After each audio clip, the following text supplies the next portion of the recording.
నమస్కారం అండి. ఆదా వర్షే సుభానల్లా, హోలీ స్పిరిట్ గుడ్ మార్నింగ్. మనం కపాలభాతి ఉదర క్రియలు అనేవి చేస్తున్నాం.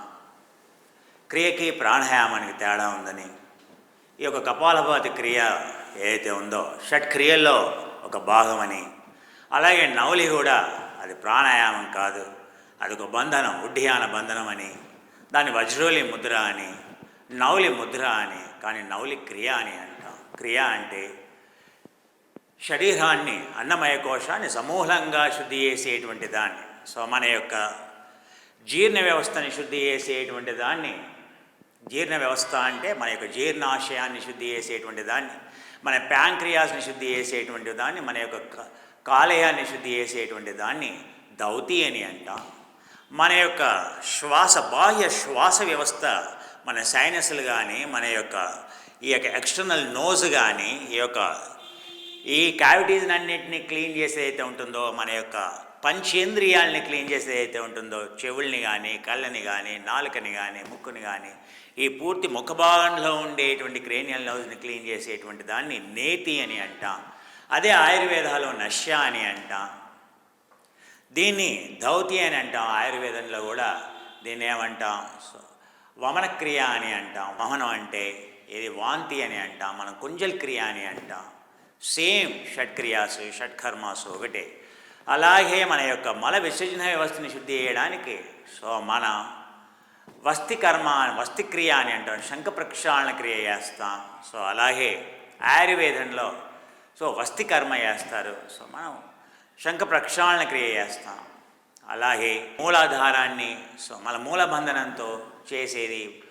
ఆ తర్వాత మనం చేసేటువంటి ముద్ర కిలిక్రియ అని అంటాం. ఏది మల విసర్జనని, మన యొక్క పెద్ద ప్రేమలో ఉండేటువంటి దాన్ని పూర్తిగా బయటికి తోసివేయడాన్ని యోగం ద్వారా దాన్ని గణేష క్రియ అని అంటాం. ఎందుకు? మూలాధారానికి అధిపతి గణేశుడు. గణేశుడు విఘ్నాలకి ఎవరయ్యా అధిపతి? గణేశుడు. అలాగే మన యొక్క సమస్త రోగాలకి కారణం ఏదైతే ఉందో, విఘ్నాలకి, ఆరోగ్యానికి, ఆనందానికి మూల కారణం ఏంటి అంటే మలబద్ధకం. మన 45 రకాల ఆధునిక జీవనశైలి వ్యాధులకి మూలం ఏంటయ్యా అంటే, మూలాధారం ఏంటయ్యా అంటే, మన యొక్క మల విసర్జన వ్యవస్థ సరిగ్గా లేకపోవడం వల్ల దాన్ని శుద్ధి చేసేటువంటి దాన్నే గణేష క్రియ అని అంటాం. అలాగే మన యొక్క పునరుత్పత్తి వ్యవస్థని మరియు మూత్ర విసర్జన వ్యవస్థని శుద్ధి చేసేటువంటి క్రియ అయితే ఉంది నౌలి క్రియ అని అంటాం. ఆ నౌలి క్రియనే ఆయుర్వేదంలో భాతి క్రియ అని అంటాం. ఉర్ధ్వర్తనం అంటే ఆయుర్వేదాలో పొట్ట మీద చేసేటువంటి మసాజ్ ఏదైతే ఉంటుందో, ఈ పొట్ట మీద చేసేటువంటి దాన్ని భాతి క్రియ, కపాల భాతి క్రియ అని అంటాం. ఆసనాలు చేయాలంటే ఆసనాల కంటే మొదలు షట్క్రియలు చేయాలి. ఇప్పుడు మనం అగ్నిసారకి, వహ్నిసారకి ప్రిపేర్ అవుతున్నాం. అందుకని ఆ యొక్క షట్క్రియలు ఎప్పుడో ఒకసారి అన్నీ కూడా నేర్చుకుందాం. ఓన్లీ కేవలం గురుముఖంగా సాధనాపరంగా నేర్చుకోవాల్సినటువంటి విద్యలు కనుక ఇప్పటికే ఎంతో గోప్యంగా ఉంటబడినటువంటి విద్యలు మీకు ఇవ్వబడుతున్నాయి. మనం ఈ కపాలభాతి క్రియ ఏదైతే ఉందో, ఆ కపాలభాతి క్రియ మీరు కపాలభాతి ప్రాణాయామం తర్వాత చేసేది కపాలభాతి క్రియ. మొదలు కపాలభాతి క్రియ చేయాలా, కపాలభాతి ప్రాణాయామం, కపాలభాతి క్రియ మొదలే చేయొచ్చు. అది కపాలభాతి ప్రాణాయామానికి చాలా ఉపయోగపడుతుంది. అందుకే క్రియలు ఎప్పుడైనా అవి మొదలు చేసేటువంటివి. క్రియల తర్వాతనే ఆసనం వస్తుంది, ఆసనం తర్వాతనే ముద్రాబంధనం వస్తుంది, ముద్రాబంధనం తర్వాత వచ్చేటువంటిది ప్రాణాయామం. ఆ ప్రాణాయామం ద్వారా వచ్చేటువంటిది ప్రత్యాహారం, ప్రత్యాహారం తర్వాత వచ్చేటువంటి రాజయోగ దారణలు, ఆ రాజయోగ దారణల తర్వాత వచ్చేటువంటిది 5 రకాలైనటువంటి హఠయోగానికి సంబంధించినటువంటి సమాధులు, రసానంద సమాధి, లయ సమాధి. ఈ సమాధులన్నీ కూడా సవికల్ప సమాధులు. 5 రకాలైనటువంటి సవికల్ప సమాధులు అన్నీ కూడా స్థూల సమాధులకి, సవికల్ప సమాధికి తీసుకెళ్ళేవి. ఈరోజు మనం ఎక్కడున్నామయ్యా అంటే కపాలభాతి క్రియల్ని చేస్తున్నాం. కపాలభాతి క్రియలు అనేవి ఏ విధంగా చేయాలి. ఇదేది వ్యాఘ్రాసనం అని అంటాం. దీన్ని మార్చాలాసనం అని యాక్చువల్గా అనకూడదు. దీన్ని వ్యాఘ్రాసనం. వ్యాఘ్రం అంటే పులి. పులి లేదా ఏది సింహంలాగా ఉండేటువంటిది దాన్ని ఏమంటాం? వ్యాఘ్రాసనం అని అంటాం. వ్యాఘ్రంలో ఇలా నడుముని కిందికి పెట్టి పొట్టని వేలాడేసి పూర్తిగా కిందకి జిహ్వచారణ కపాలభాతిని మీకు చూపెట్టాను. ఎందుకంటే గుడ్డలు వేసుకుంటే సరిగ్గా కనపడదు. షర్ట్ లోపల ఏం జరుగుతుందో మరి మీకు తెలియదు కదా. అందుకని ఏంటంటే మీకు కనపడాలి కదా, పొట్ట ఎలా కదులుతుందో కనపడాలి కనుక ఇది చూపెట్టాల్సి వస్తుంది మనకి. అలా సాధన చేయాలి. ఇది పూర్వాశ్రమంలో సాధన చేసేటువంటి పద్ధతి. నా చిన్నతనంలో ఉండేటువంటి ఆ యోగాశ్రమంలో వేసుకునే డ్రెస్ ఈరోజు వేసుకున్నాను. ఇది కూడా ఉండదు. పుట్టి కేవలం మొల చుట్టూ ఒక వస్త్రం తప్పితే, సో మీరు భుజం మీద వేసుకునేటువంటి పంచె అది మాత్రమే మొలకి పనికి వస్తుంది. దాన్నే మొల వస్త్రం అని అంటాం. యాక్చువల్ అది మెడ మీద వేసుకునేది కాదు, అది మొలకు చుట్టుకునేది. అవునా? సో అయితే టీవీ ముఖంగా సో మరి మన యొక్క ప్రదర్శన అనేది డెమాన్స్ట్రేషన్ కాదు కదా, మనం అనేది నేర్చుకోవడానికి కదా మనం చేసి. అందుకని మనం మార్జాలాసనంలో చక్కగా నడుముని ప్రిపేర్ చేసి మన పొట్టని ఫ్రీ చేసుకొని, ఇలా భుజాన్ని ఫ్రీ చేసుకొని, దీన్ని మనం బాలాసనం అని అంటాం. బాలాసనంలో చక్కగా పాదాల నుంచి సో మీ యొక్క నూతి దాహాన్ని కింద నుంచి మెడని చక్కగా వేలాడేసి మీ యొక్క బ్లడ్ ప్రెషర్ని కాన్షియస్ని తక్కువ చేసుకొని, మీ యొక్క హార్ట్ ప్రెషర్ని తక్కువ చేసుకొని, బీపీని తక్కువ చేసుకోవడానికి మంచి మార్గం. ఇలా చేరి నెమ్మదిగా ఇలా వెళ్ళి ముందుకెళ్ళి భుజాన్ని ఫ్రీ చేసుకొని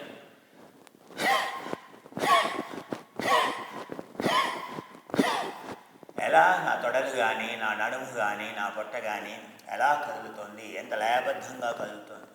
లేకపోతే మెడలు పట్టుకోవడం, నడుము పట్టుకోవడం దానివల్ల ప్రయోజనం ఉండదు. పొట్ట కరగాలి అని అంటే ఆ పొట్టలో రక్త ప్రసరణ పెరగడానికి మనం చేస్తున్నాం.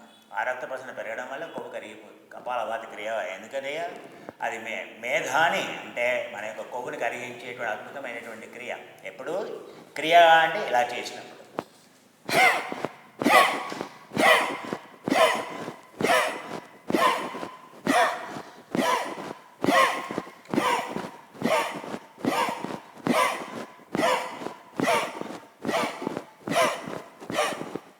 ఇలా 7 చేయాలి. మళ్ళీ ఏం చేయాలి? శ్వాసను నెమ్మదిగా పీల్చుకోవాలి, నెమ్మదిగా వదిలేయాలి. మళ్ళీ ఈ విధంగా స్థిర చేరాలి. అయితే బాలాసనంలో కానీ లేదు అంటే అర్ధశ్వానాసనంలో కానీ, శునకం అర్ధశునకం పోస్చర్ ఎప్పుడు కూడా కుక్కపిల్ల లేచేప్పుడు, సో శునక నిద్ర లేచేప్పుడు ఫస్ట్ ఏం చేస్తుందయ్యా, దాని వెనుముకని ఇలా ముందు కాళ్ళని ముందుకు చాపి మెడని చక్కగా కిందికి ఇలా ఉంచి నడుముని చక్కగా వెనక్కి నెట్టి చేసేటువంటి ఆసనాన్ని అర్ధశ్వానాసనము అని అంటాం. ఇక్కడ కూడా మన కుక్క ఏ విధంగానైతే కూర్చొని ఏ విధంగానైతే చేస్తుందో క్రియని, తన వేడిని ఉష్ణాన్ని ఎలా తగ్గించుకుంటుందో, సో మనం కూడా అలా కపాలభాతిని మనం అలా కూడా చేయొచ్చు. ఉపబాహులో వేసేటువంటి కపాలభాతి అని అంటాం. ఇక్కడ వేసేటువంటిది శీత్కారి ఇక్కడ కూడా చేయొచ్చు.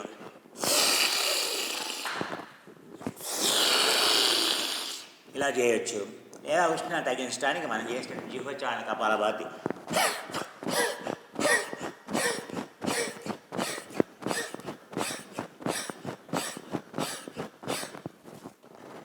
ఆ విధంగా మండూకాసనంలో కూర్చొని, మండూకాసనం అంటే ఏ విధంగా వేసి, ఏ కుక్కపిల్ల ఏం చేస్తుంది అంటే కాళ్ళని ఇలా పడేస్తుంది.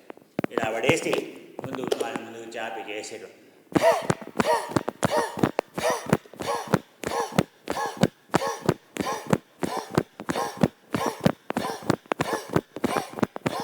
అది చేసేటువంటి విధానం. మళ్ళీ ఏ విధంగా నిరాలంబనంలో చేసేటువంటి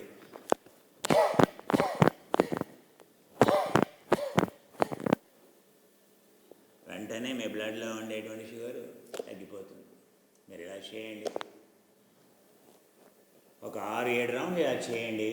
మీ బ్లడ్ షుగర్ చెక్ చేసుకోండి, 20-30 తగ్గిపోతుంది. మీ బీపీ లో బీపీకి వెళ్ళిపోతుంది. ఇవి చాలా చాలా పవర్ఫుల్. ఇది ఆ కుక్కకి ఉన్నంత ఆ తెలివే మనకు ఉంటే అవునా, ఆ యోగులు ప్రతిదాన్ని గమనించే అవునా. సో ఎంత వేగంగా అది తన యొక్క ఉష్ణంలో 46 డిగ్రీల టెంపరేచర్లో అది ఎంత తొందరగా తగ్గి, ఎందుకని వాటికి స్వేద గ్రంథులు ఉండవు. ఏది ఆ యొక్క పెద్ద పులికి కానీ సింహానికి కానీ. అందుకే ఆ పశువులు ఏం చేస్తాయి అంటే, సో ఈ విధంగా జిహ్వచారణ అనేటువంటి ముద్రని చేస్తూ ఉష్ణోగ్రతని తగ్గించుకుంటాయని మనం నేర్చుకున్నాం. సో ఇప్పుడు మళ్ళీ మనం నెమ్మదిగా ఇలా వెళ్ళి చేసేటువంటిది ఏది కపోతాసనంలో చేసేటువంటి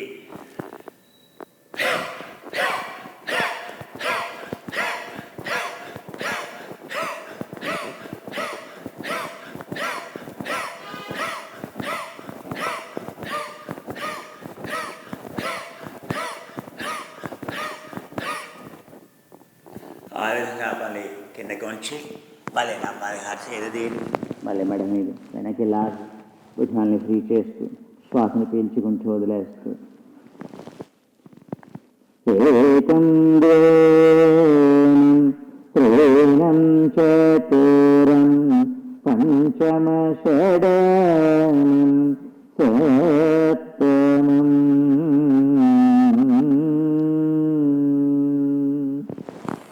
నెమ్మదిగా మళ్ళీ శ్వాసను పీల్చుకుంటూ సో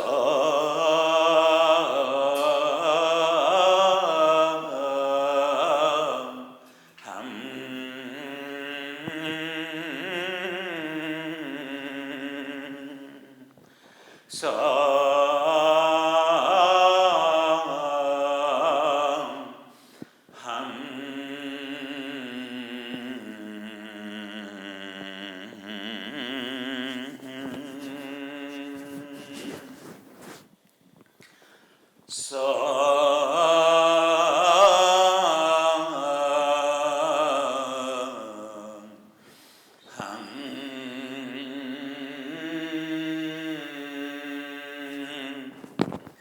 ఇప్పుడు మన ఉదరచారణ కపాలభాతి అంటే జీవచారణ లేకుండా చేసేటువంటి క్రియ అగ్నిసారానికి ఇది ప్రిపరేషన్. ఇందులో ఉండేటువంటి భేదాలు చేద్దాం. సో ఇప్పుడు చేసేది ఏది జీవచారణ లేకుండా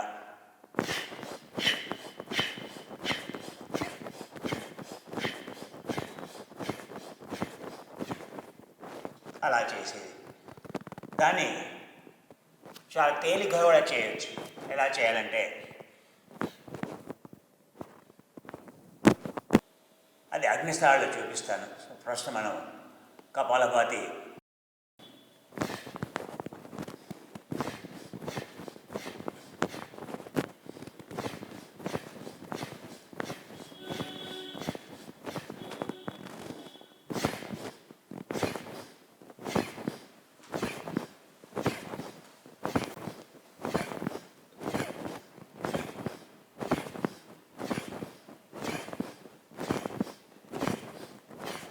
ఇలా చేయగానే మెడలు పట్టుకుంటాయి. ఇక్కడ ఉండే కండరాల మీద ప్రెషర్ పడుతుంది. అందుకే ఏం చేయాలి? శ్వాసను పీల్చుకుంటూ శ్వాసను వదిలేస్తూ ఫ్రీ చేసుకోవాలి భుజాన్ని. శ్వాసను పీల్చుకుంటూ వదిలేస్తూ సో హం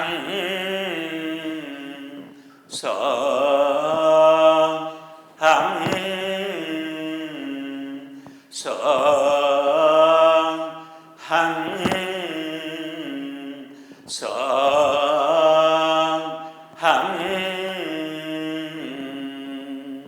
సో హం. ఇప్పుడు కుడి మోకాల్ని ఇలా ముందుకొచ్చి ఎడమ మోకాల్ని ఇలా వెనక్కి ఆనించి నెమ్మదిగా శ్వాసను పీల్చుకుంటూ రెండు చేతుల్ని పైకి తీసుకెళ్ళి ఇన్హేల్ శ్వాసను పీల్చుకుంటూ వదిలేస్తూ పీల్చుకుంటూ వదిలేస్తూ పీల్చుకుంటూ వదిలేస్తూ పీల్చుకుంటూ వదిలేస్తూ పీల్చుకుంటూ వదిలేస్తూ ఈ విధంగా చేసి ఇందులో ఉండేటువంటి ఉపక్రియలు ఏవైతే ఉంటాయో ఆ ఉపక్రియల్ని సాధన చేయటం అనేది ముఖ్యంగా దక్షిణావృత కపాలభాతి క్రియ ఏదైతే ఉంటుందో అది చాలా ముఖ్యం. సో రాత్రిపూట ఎప్పుడైనా లేచే ముందు ఉదయం పూట ఇది పక్కలోంచి నిద్ర లేవగానే పక్కలోంచి లేచే ముందు సో చేయాల్సినటువంటి క్రియ అది. సో ఎప్పుడు కూడా ఎడమ వైపుకి ఫస్ట్ కుడివైపు దక్షిణం అంటే కుడివైపుకి పడుకోవడం. సో ఈ విధంగా పడుకొని రెండు కాళ్ళని ఇలా ఉంచి దీన్ని సో ఏ విధంగా శుద్ధి చేసుకోవాలి. ఏది మన యొక్క ఉదయం పూట మన యొక్క నౌలి ఏదైతే మన యొక్క కోలని ఏదైతే ఉంటుందో ఈ భాగాన్ని ఈ యొక్క డిసెండింగ్ కోలని అని అంటాం. ఈ భాగాన్ని క్లీన్ చేయాలి అని అంటే డైజెషన్ లోపల పొట్టలో ఉండేటువంటి వాయువులన్నీ పోవాలంటే ఈ విధంగా వెళ్ళి ఉదయం లేవగానే ఫస్ట్ ఇక్కడ ఏం చేయాలి అంటే ఇక్కడ ఆటోమేటిక్గా నౌలి వస్తుంది. చూసారా ఈ పొట్ట అనేది కిందికి వెళ్ళిపోయింది. ఈ భాగం అనేది పొట్ట అనేది కిందికి జారి దీన్ని ఏమంటాం నౌలి అని అంటాం. ఈ నౌలిలో ఆటోమేటిక్గా నౌలి ఫామ్ అవుతుంది. ఎందుకని ఈ పొట్ట కిందికి వేలాడింది. తర్వాత ఇక్కడ ఈ భాగం అనేది సన్నగా కనిపిస్తుంది. సో ఇక్కడ మనం కపాలభాతిగా చేసేటువంటి ఇందులో కపాలభాతి చేయాలి. సో చేస్తే ఏమవుతుంది ఇక్కడ ఉండేటువంటిది మొత్తం ఎంటీ అయిపోతుంది, కిందికి వెళ్ళిపోతుంది. మళ్ళీ మనం అటు తిరిగి మళ్ళీ మనం లేచి నిల్చొని కూర్చొని చేసేప్పుడు మొత్తం కూడా పొట్ట సాఫ్ అయిపోతుంది. ప్రక్షాళనం అవసరం, కండరాలని వ్యాకోచింపజేయటం అవసరం. ఇక టైట్నెస్ ఏర్పడి మలబద్ధకం ఏర్పడుతుంది.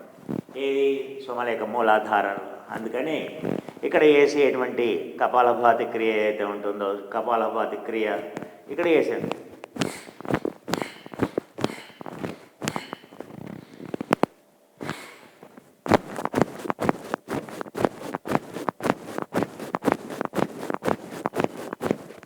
ఏ విధంగా చేసేటువంటి కపాలభాతి నేను అగ్నిసార కూడా చేసి చూపిస్తున్నాను ముందుకు. ఇందులో కపాలభాతి ఏంటి, మొదలు కపాలభాతి చేయాలి.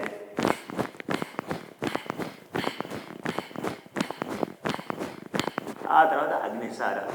సో అగ్నిసార అనేది ఇక్కడ కుడి భాగంలోకి సో శ్వాస పీల్చుకోవాలి, వదిలేయాలి.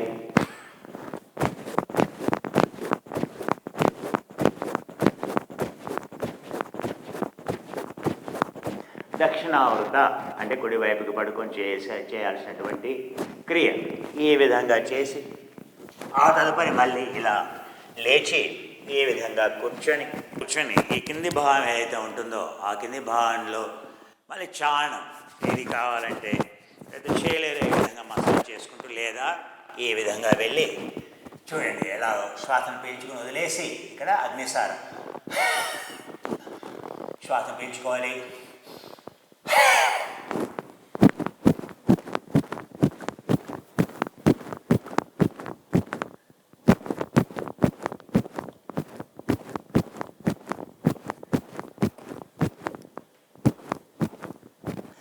ఈ విధంగా చేయటం వల్ల పొట్ట అనేది ఖాళీ అయిపోతుంది.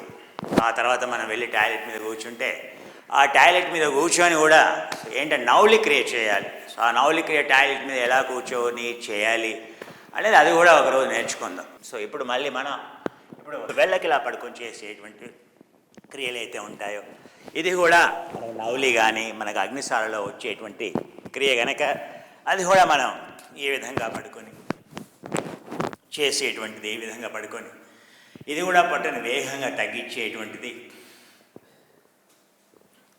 దీన్ని తరంగ నౌలి అని అంటాం, లేదా కపాలభాతి మొదలు చేయాల్సినటువంటిది. ఇందులో దీన్ని రెండు విధాలుగా చేయొచ్చు. ఒకటి ఈ విధంగా ఉండి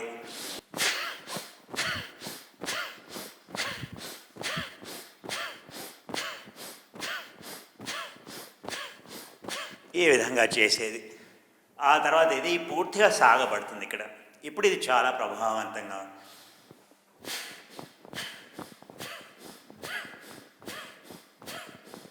ఇది కపాలభాతి అంట. ఇందులో చేసే అగ్నిసార చాలా వేడి పుడుతుంది. ఇక్కడ వేసేటువంటి అగ్నిసార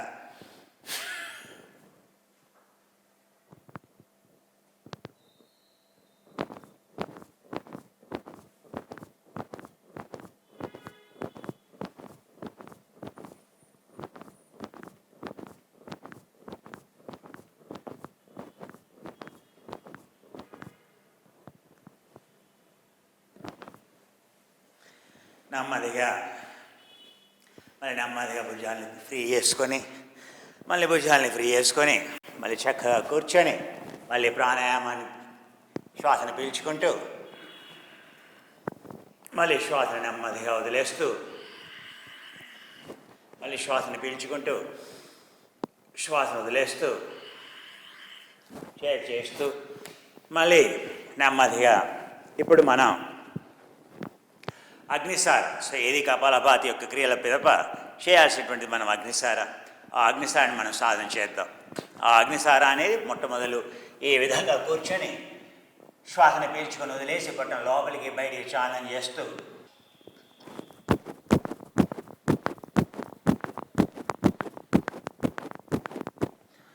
శ్వాసని కేవలం ఆపిపెట్టి బహిర్గతంగా వేసడం. ఇదేనేమంటాం? బాహ్య బహిర్గత చాలన అగ్నిసార అని అంటాం, అగ్నిసార అని అంటాం. ఇందులో వ్యాఘ్రాసనంలో చేసేది ఇది, అన్ని పశువులు కూడా చేసేది ఇదే. సో అందుకని మనం మొదలు ఇది చేస్తాం. ఆ తర్వాత అంటే నిల్చొని చేసేటువంటిది, ఇది కూర్చొని చేసేటువంటిది. అంటే మార్జాలం అని ఎందుకన్నా ఇక్కడ మన యొక్క పొజిషన్ చిన్నగా ఉంటుంది. సో మామూలుగా యోగులు ఎలా చేస్తారు తర్వాత చూపిస్తాను. ఇది మార్జాలంలో చేసేటువంటి అగ్నిసార. దీన్ని ఏమంటాం? బహిర్గత అని అంటాం. ఇక్కడ ఈ విధంగా చేయట్లేదు మనం చూడండి.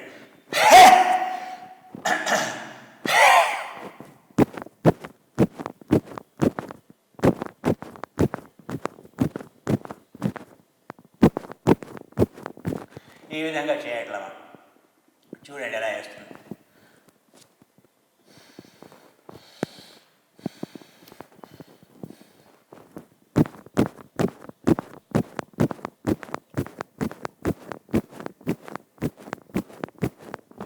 అని చేస్తాం.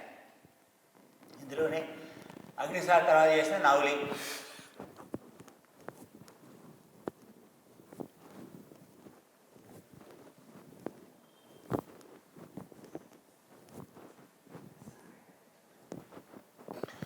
ఈ విధంగా వేసేటువంటివి.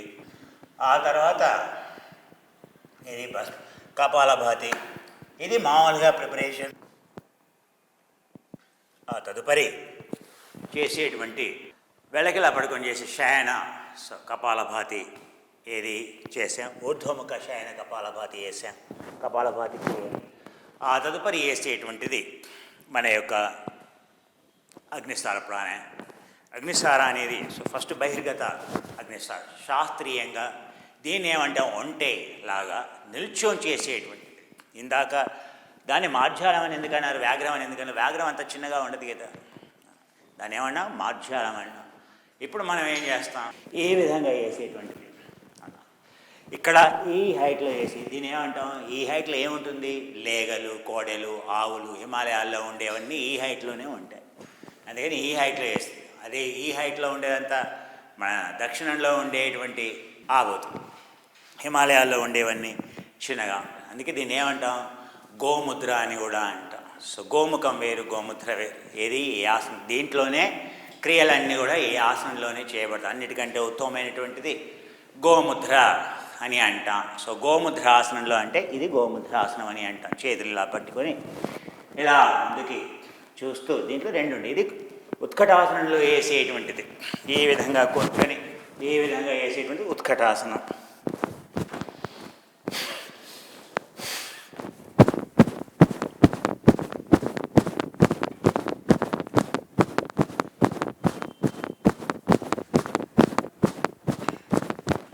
ఇది ఉత్కటాసనంలో వేసేది. ఆ తదుపరి ఏ విధంగా వేసేటువంటిది, ఉత్కటాసనంలో వేసేటువంటిది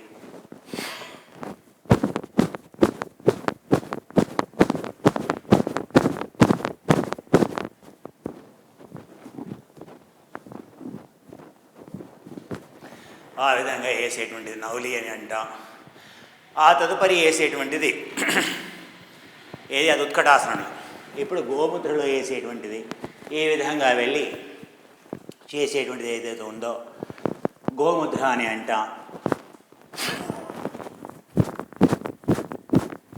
ఇందులో బహిర్గత వేద్దాం. బహిర్గతానికి ఆ విధంగా శ్వాస వదిలేయాల్సినటువంటి అవసరం లేదు. పూర్తిగా థొరాసిక్ క్యావిటీని, మన యొక్క లంగ్స్ని పూర్తిగా ఎగ్జిహేల్ చేయాల్సినటువంటి అవసరం లేదు అక్కడ. అందుకనే బహిరంగ అంటే ఓన్లీ తాడనం. సో పొట్ట యొక్క బహిర్గత భాగాన్ని కేవలం తాడనం చేయడం, దానివల్ల రక్త ప్రసరణ పెరుగుతుంది, కొవ్వు కరిగిపోతుంది. ఆ లోపల ఉండేటువంటి బ్రౌన్ గోధుమ రంగులో ఉండేటువంటి కొవ్వు అయితే ఉంటుంది పూర్తిగా కరిగిపోతుంది. అందుకని మొదలు బహిర్గతం చేయాలి. బహిర్గతం అంటే చూడండి, ఇది పరిఫరీగా ఉంటుంది.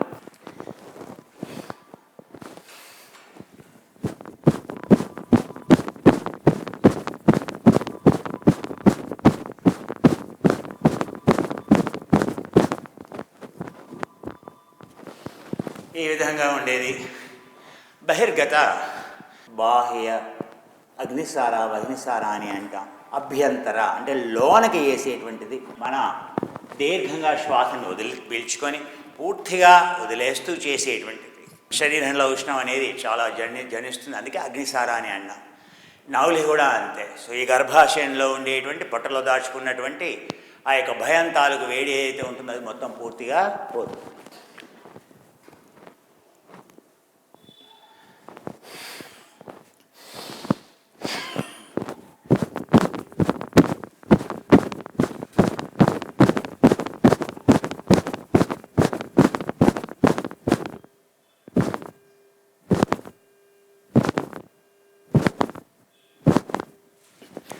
ఇది అభ్యంతర, లోనికి లాగటం. ఆ లోనికి వెళ్ళినప్పుడు ఉద్యాన బంధనం అనేది పర్ఫెక్ట్గా రావాలి. మళ్ళీ బయటికి కొట్టడం, దాన్ని తాడనం అని అంటాం. దీన్ని అభ్యంతర అగ్నిసార అని అంటాం.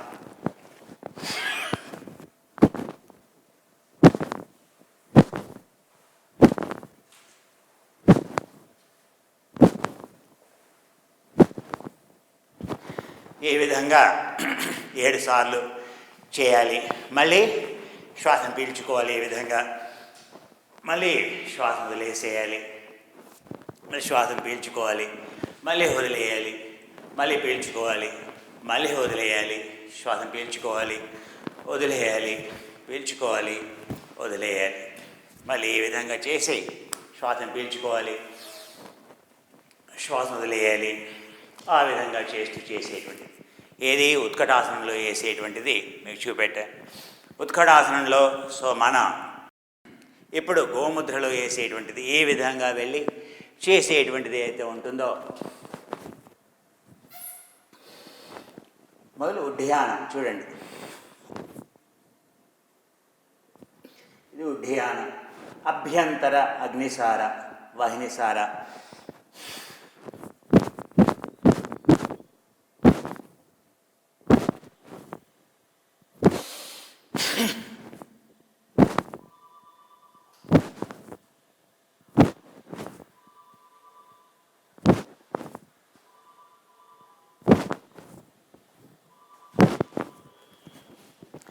ఈ విధంగా 20 సార్లు చేస్తే మీ పొట్ట ఎంత మృదువుగా అవుతుందంటే అవన్నీ కూడా పొట్టలో ఉండేటువంటి కొవ్వంతా కరిగిపోతుంది. ఈ విధంగా ఇది 3 ముద్రల్లో చేయాలి. ఒకటి ఉత్కటాసనం, ఒకటి ఈ విధంగా చేసేది, ఆ తర్వాత ఒకటి మార్ఛాలాసనంలో చేసేది, వ్యాఘ్రాసనంలో చేసేది, తర్వాత గో ముద్ర, ఆ తదుపరి ఈ రెండిట్లలో చేస్తూ ఉత్కటం. ఈ 3 కూడా ఉన్నతమైనటువంటివి. సో ఎందుకంటే ఇవన్నీ చూడాలి. అగ్నిసార అంటే ఉడ్యానం అంటే ఇవన్నీ పొట్టతో కూడినట్టు. మరి మీరు చూడకుంటే ఎలా తెలుస్తుందయ్యా? అందుకనే ఏది నేను చిన్నగా ఉన్నప్పుడు ఇదే డ్రెస్, ఏ విధంగా గంగానదిలో దూకాలి, ఈదాలి, అన్ని క్రియలు వేయాలి, ఉదయం పూట మళ్ళీ రావాలి. ఇది ప్రతిరోజు ఈ విధంగా చేయాల్సినటువంటి పని. సరే, మళ్ళీ మనం కలుసుకుందాం. అప్పటి వరకు నమస్కారం.